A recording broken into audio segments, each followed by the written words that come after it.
I'm Stan Sakai, and you guys are here all day learning how to make comic books. Well, I'm going to teach you how to do it right. Well, I've been a cartoonist for, let's see, going on 40 years. And, first of all, the word cartoonist, you know what a cartoonist does, but do you know where the word cartoonist comes from? You're a professor, come on. Cartoonist? Cartoonist comes from, what's this? Cardboard, yes, or cartone in Italian. Back in the Renaissance, the maestro, the master artist, would do a little drawing on a piece of paper, and an assistant using the grid method would transfer that small drawing onto a large piece of cardboard. And another assistant would then poke holes along the lines and would put it against the wall and would dab paint on it. And like I said, this is during the Renaissance, during the time when Michelangelo was painting on the ceilings and Leonardo was painting on the walls. And then after the secondary assistant would dab the paints and would put it against the wall, it's just a matter of connecting the dots. And because this is a carton, the person whose job it was to poke the holes was called the cartoonist. And that became the cartoonist. So that's my ancestry here. Little flunky of flunkies, the assistant of assistants. Now, like I said, I've been a cartoonist for many, many years, but the character I'm most associated with is this guy here, Usagi Yojimbo. Now, Usagi literally means rabbit in Japanese. Yojimbo is a bodyguard, so he's a rabbit bodyguard.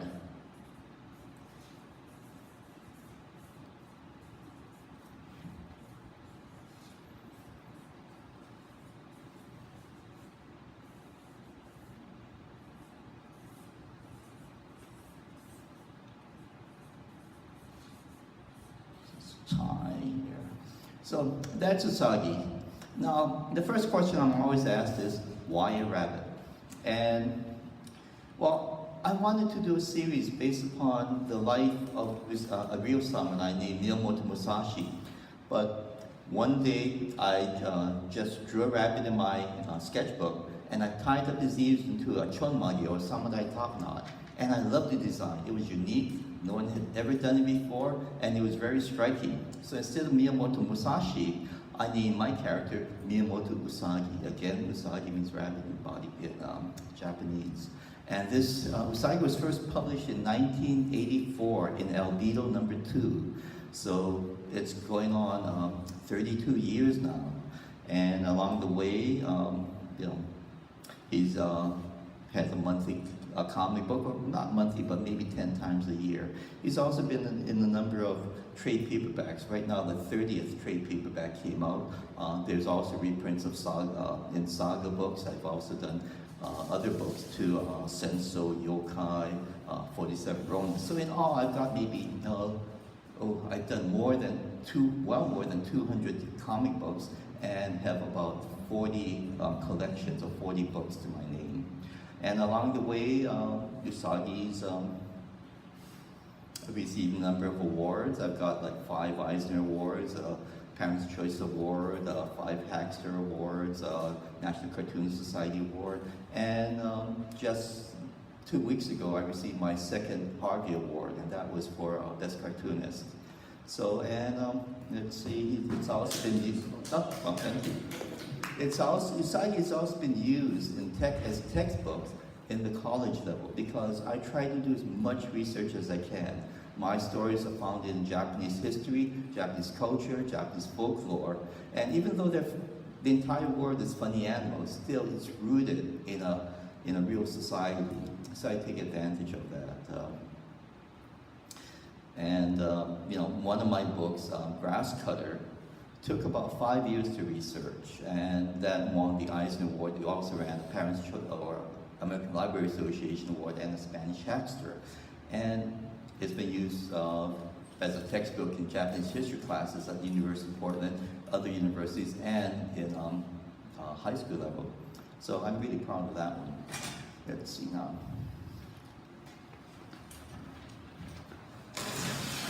You know, oh, I'm sorry, just toss them on the floor. No. I'm just going to give you a quick run through. I've got maybe 30 minutes or so. But let me tell you how I first start creating an issue of Usagi, an Usagi story. It first comes up with the idea, and every artist, every writer, every poet is always asked, where do you get your ideas? And every cartoonist, every writer, every poet will always say, I don't know. Ideas come from everywhere. Well, the whole idea for Usagi came from an idea, from a little idle sketch in my sketchbook. I've also done whole stories based upon things like, just a line in a book or TV documentary or something. Let me tell you how one idea, or one of my favorite stories came to be. It's called The Kite Story. And I had read a book about Japanese kite making. And let's see, I actually started off with a little sketch in my sketchbook again. And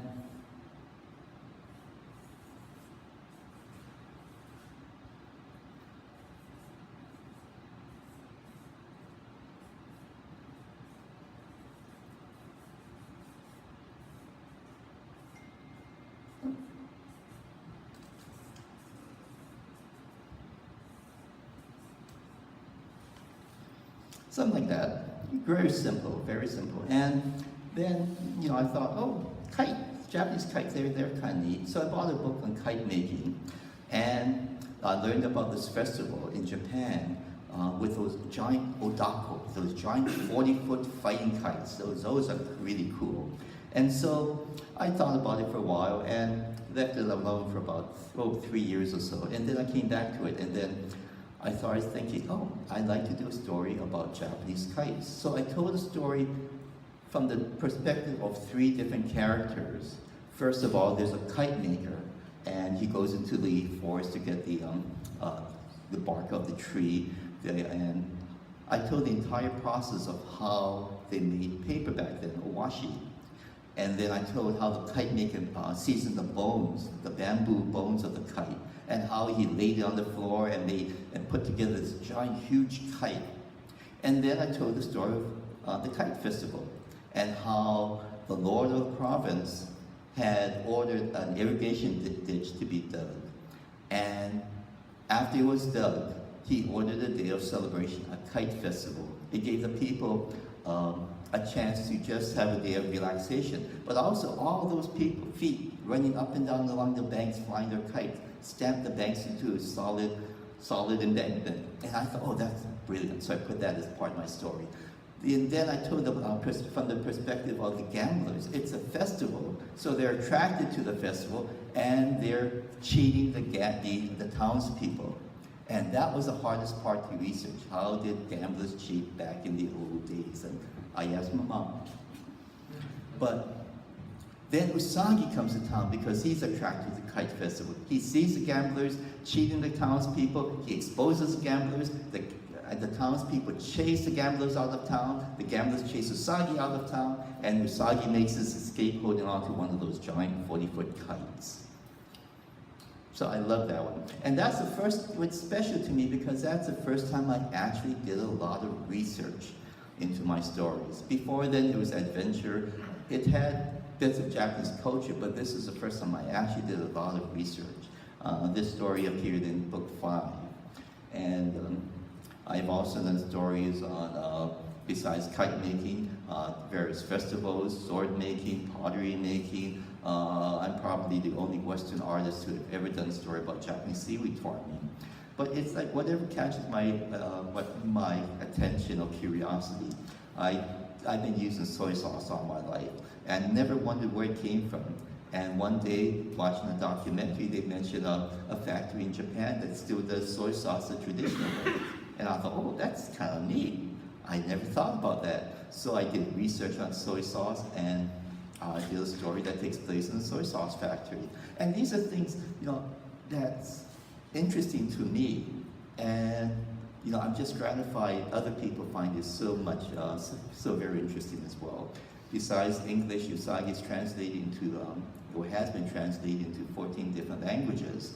And that is kind of neat because I grew up in Hawaii. And when I started wanting to get into comic books, you had to be in New York. And Hawaii is as far away from New York as you could get. But now pretty much you can go everywhere. But anyway, once I get the idea done, then I put it down on paper. For me, it's not real until it's written down. And usually I do it in the form of an outline. Now, we'll be signing later, so you'll be free to look at all these materials. But this is an outline to a story. Usually it's about 2 or 3 pages. And I like to, now when I draw, I need some distraction, like white noise in the background. I like to watch TV. Action adventure is great because I don't have to pay attention. But when I'm drawing, I need to be left alone. I like to draw I like to write when I travel because on the plane, you're left alone. Let's see, I went to Hawaii about 2 weeks ago. On the ride over, I wrote one story. On the ride back, I wrote the second story. Now, last week I was in Portland. On the ride over, I wrote half of the first story, or drew thumbnail half of the first story. Coming back, thumbnail the second half. On the way here, I thumbnailed the entire second issue. So it's great. I travel a lot, which unfortunately digs into my deadline, but it's a good time for me to just think and work. I work at airports, work at on the planes. I even was working here. I penciled out the cover for Usagi issue 162. Now Usagi had 3 publishers so far, and currently I'm with Dark Horse. Even though it's issue 162, if you count the publishers, the issues done with Fangraphix and Mirage Comics, it's, like I say, it's about 215, 220. And I've done more than 6,000 storybook pages already, so quite a bit. And I own almost everything. I don't sell my story pages, or I have not yet. I may leave it to a university or museum that they've kind of expressed some interest in my work. Now, once the stories are outlined, then I do what's called thumbnails. If you look closely, there's those squares on here, or little rectangles. Each of these rectangles represents 1 page of Usagi's story. And let me do a giant thumbnail. They're called thumbnails because they're no bigger than your thumb, or just slightly bigger than your thumb. Let's see.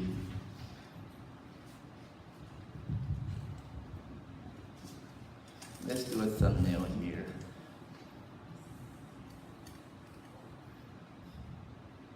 John. Yes. Stay there. Okay. Thank you. Let's do a thumbnail of John's. J-O-H-N? Yes, it is. John's Day. This might be the greatest moment of my life. Let's see. Where do you live? Omaha? Were you here last night? I was here last night. Okay. Yes. Stayed at the Hilton? I did. Okay. Stayed at the Hilton. Okay. Morning at the Hilton. Let's see, that's convention center. I'm from, cows. You guys have cows. You're known for the, I'm from Southern California. This is what Omaha is to me. At the hotel. At the hotel, yeah. The sun's up over the mountains. Right. Now, usually when I draw, I have research.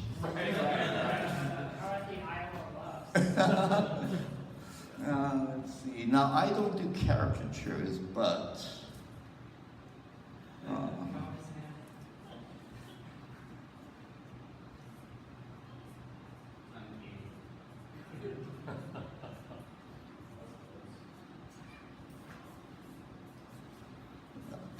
pillows always have bumps in the corners. Okay, sun's shining through. It's morning. Did you have breakfast? I did. I had breakfast at the hotel. Oh, okay.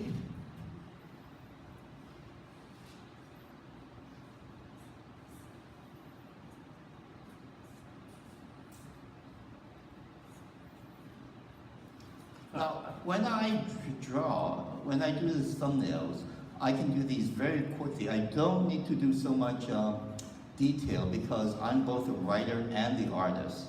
So, as long as I know what's going on, it's fine. When I have to show my artwork to get approval, like if I'm working on licensed property, then my thumbnails would be a lot more detailed, just so that they can, the editor can see what's going on. Whereas for me, this is more than enough. And usually when I do my thumbnails, I write the script on the side, and you'll see if you look at my thumbnails, that's how I work. The script's on the side. And then what did you do? Then we came here. Came here. How did you come? We came in by van. A van. Yeah. Okay.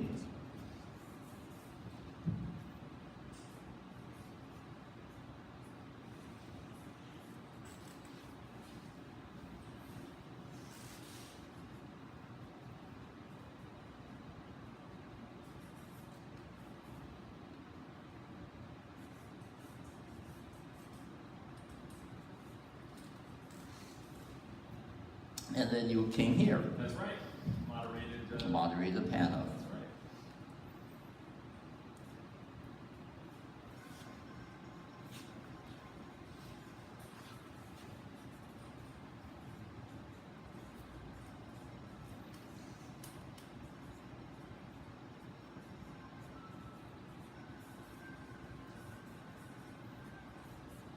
With a cardboard.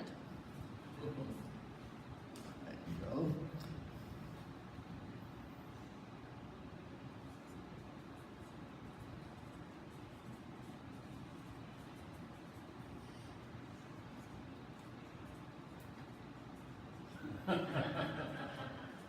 Okay, and now you're here.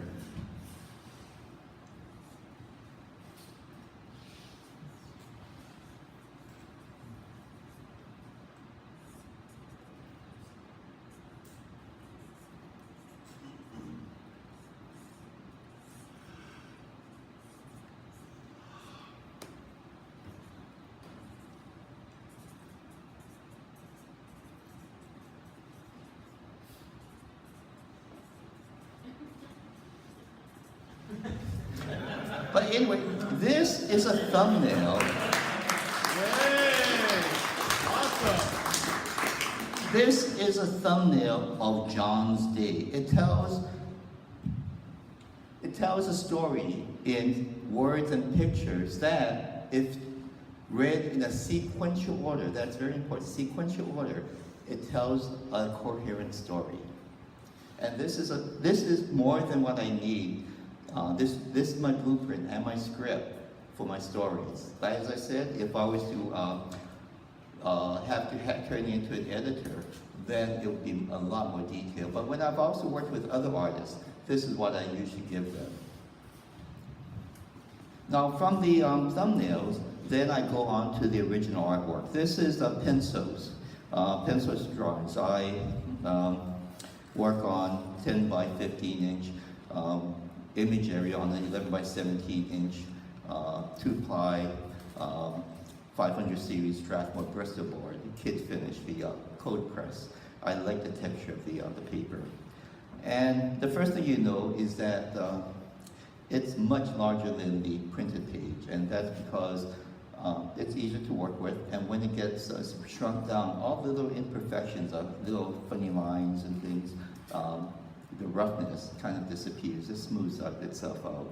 From here, now usually I would ink directly on these pencils, but I had to change it just a little, and that I thought warranted doing another light boxing it and inking it on another sheet of paper. And these are my inks. Let me just show you the pencils and inks together.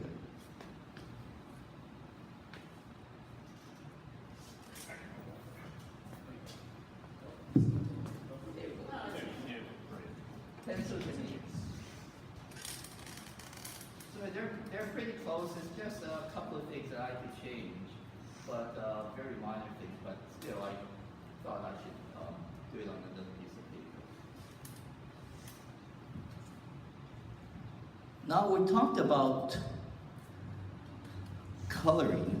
The program before me was about coloring. And Usagi's been around for 30 years, more than 30 years. And this is before the time of computers and computer coloring. So we did this the old-fashioned way. It's called call-outs. My colorist, Tom Luth, took the original artwork, the line art, and made a photocopy. And he hand-painted, that is with watercolor, he hand-painted the photocopy. And each of these colors have a code. Like the ground here is Y2R1B1. That's yellow 20%, red 10%, blue 10%. Now, before, way in the back when, this is like DC Comics and Marvel, or this is in the 60s, they had a very limited palette, maybe 40 or 50 colors. With this method, they're up to 120. Now, how many colors can you work with? Yes, exactly, with computer coloring. It's just incredible. But this is how we did it back in about 1992, 1993. Now, for the next step, I'm going to show you another piece of artwork.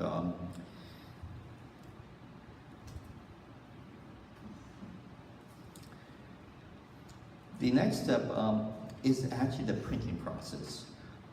They used to give these transparencies out to the artists for approval, but now they can just do it online. But this is, the colors would be separated. Do you separate your own colors? Yeah, but basically you can separate your own colors into the different colors. This is how we did it the old way, and this is how books are printed. And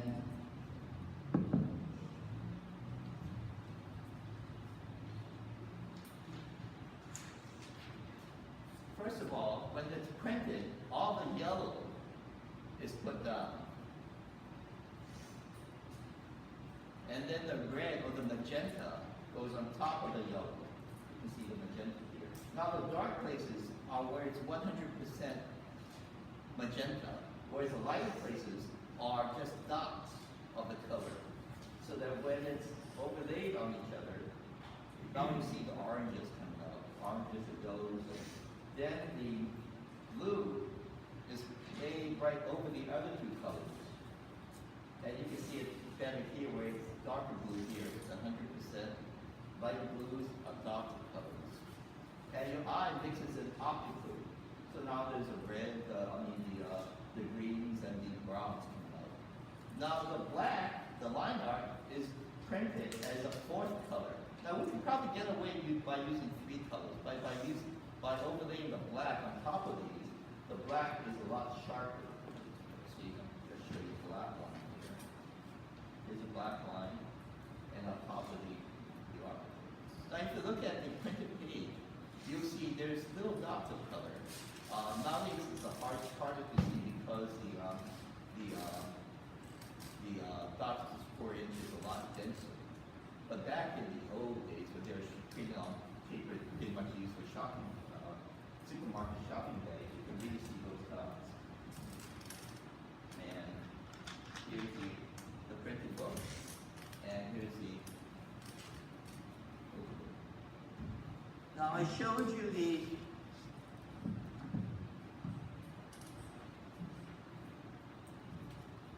call-out coloring, and this is how it looks printed.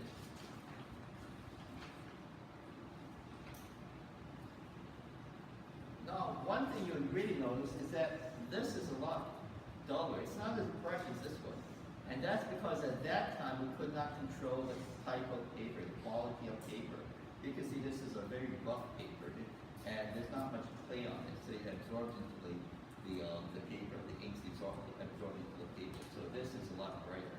But this pretty much gave us an idea of what the colors should look like.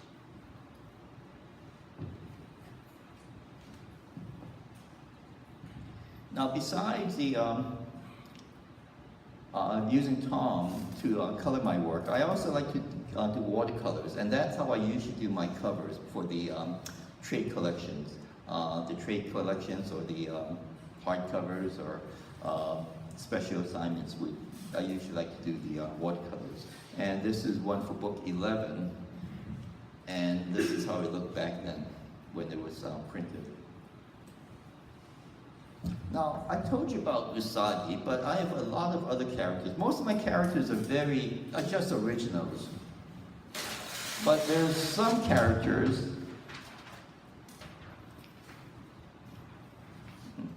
I know I had the pen somewhere. Oh, here it is. Some characters are, most of my characters are completely original, but some are inspired by by historical figures, or pop culture. One of my favorites is a samurai woman named Tomoe, or Tomoe Ami.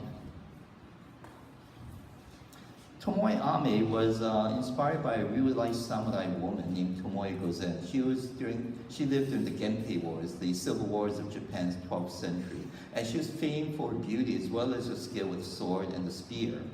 The legend goes that she was the consort of Lord Kiso, who wanted to become shogun, and he actually conquered Kyoto, which was a capital at that time, and set himself up as shogun. But his older brother resented the fact, and so attacked Kiso and drove him out of the city.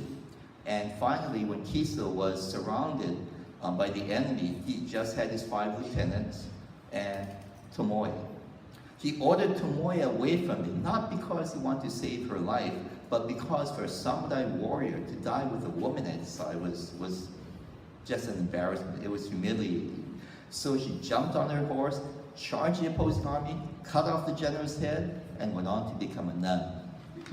But I love that story about Tomoe. So my Tomoe had the same type of character that she had.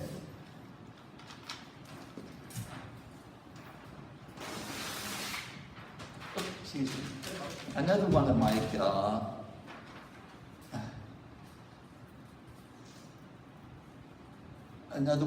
characters is Zato Ino. Now, Zato Ino was inspired by a movie series called Zatoichi, the Blind Swordsman. Now, Zatoichi, though blind, was a fantastic swordsman because he had an amazing sense of hearing. He could hear the leaves falling from the trees, and with a quick slash of his cane sword, could cut that leaf in half. My Zato Ino, and Inoshishi means wild boar, so my Zato Ino is a pig.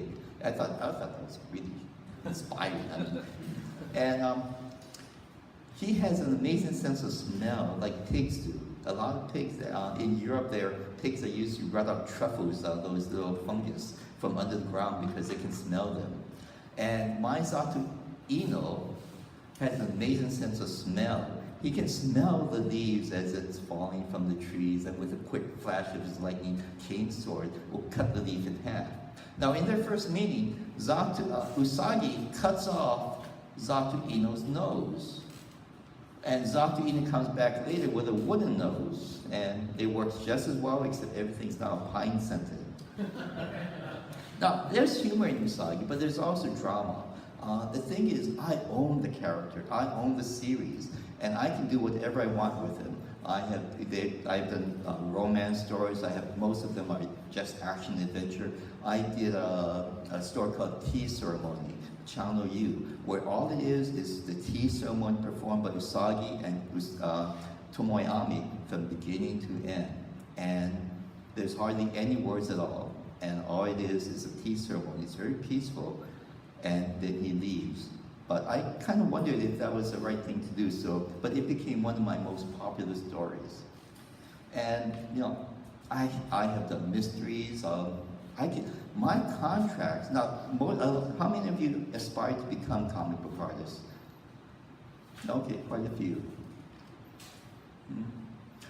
So, I own my own character. My contract with all my publishers have always been whatever I send in, they publish.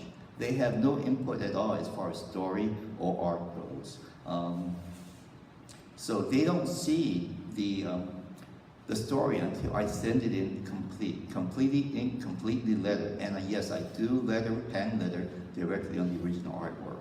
And you know, they'll see the cover beforehand. They'll know what I'm writing about, but they don't actually see anything until I send it in. And I do send in original artwork yet. Most people send in digitally, but I'm really old-fashioned. I still like to send in original artwork. And one thing about owning my own character, I also own the licensing rights. Usagi's been optioned for movies many times, and so I have an agent who deals with the entertainment licensing. In fact, many of you might know Usagi from the Teenage Mutant Ninja Turtles, and that was a deal that a licensing deal that I worked out with at that time, Kevin and Peter. I just signed a deal with Nickelodeon to have Usagi as part of the new Teenage Mutant Ninja Turtles series. And you know, I control all that. I approve everything. I approve all the international translation, and you know, it's great. It's great to own your character. I may not make as much money by working on my own and not with working with a creator-owned product and not with say something by Marvel and DC. But I have the freedom that they do not have, and you know, that's something I really like. It's like being a film director without having anyone looking over your shoulder. I do everything, and no one interferes with the way I do it. So I have an editor, and we go together, we discuss deadlines, promotions, and anything else that deals with Usagi and Dark Horse. And you know, we get together great, and that's about it. I love what I do. One thing is that I have gotten to meet my heroes, so that's a neat blessing. I knew Jack Kirby, I worked with Stan Lee for 30 years, I knew Will Eisner, Mobius, I knew Mobius and met Osamu Tezuka, I knew Charles Schultz. It's really neat. I love what I do. Back when I was growing up, I never thought I could actually become a comic book artist, but you know, I just kept working at it, and you know, here I am. I love what I do. So thank you.